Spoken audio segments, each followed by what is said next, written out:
دوستو ایک بار پھر ہم حاضر ہیں مڈل ایسٹ یعنی مشرق وسطیٰ کی 10 بڑی اور اہم خبروں کے ساتھ۔ میں ہوں وصال اعظم۔ جنوبی لبنان میں اسرائیلی حملہ۔ جنوبی لبنان کے علاقے انصار میں اسرائیلی فضائی حملے سے 7 افراد ہلاک اور 3 زخمی ہو گئے ہیں۔ یہ حملہ اسرائیل اور حزب اللہ کے درمیان جنگ بندی کے باوجود ہوا ہے۔ لبنان میں جنگ بندی اب بھی بہت کمزور نظر آ رہی ہے۔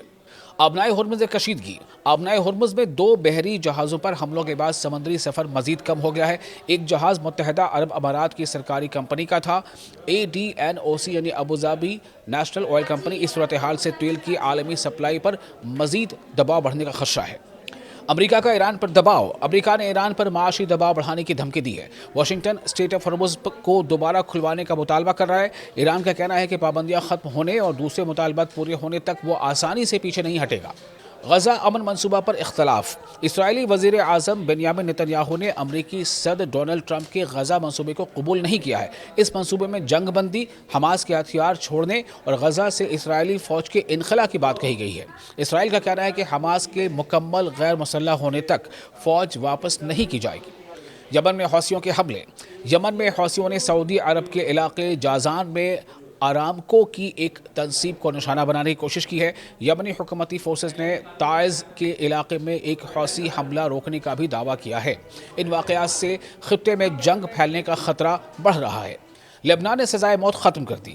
لبنان نے سزائے موت کو قانونی طور پر ختم کر دیا ہے۔ اب سزائے موت پانے والوں کی سزا عمر قید میں تبدیل کی جائے گی۔ یہ فیصلہ ایسے وقت میں آیا ہے جب مشرق وسطیٰ یعنی مڈل ایسٹ کے کئی ملکوں میں سزائے موت اب بھی موجود ہے۔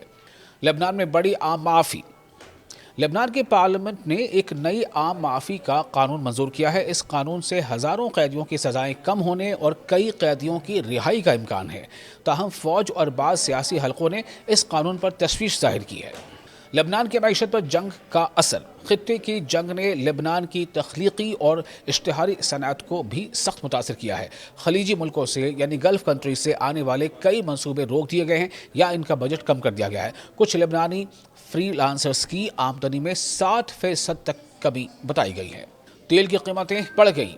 مڈل ایسٹ میں بڑھتی کشیدگی کی وجہ سے تیل کی قیمتوں میں اضافہ ہوا ہے۔ برنٹ خام تیل یعنی کچے تیل کی قیمت جمعے کو تقریباً $88.50 فی بیرل تک پہنچ گئی۔ ماہرین کو خدشہ ہے کہ ہرمز میں رکاوٹ طویل ہوئی تو عالمی توانائی کی قیمتیں مزید بڑھ سکتی ہیں۔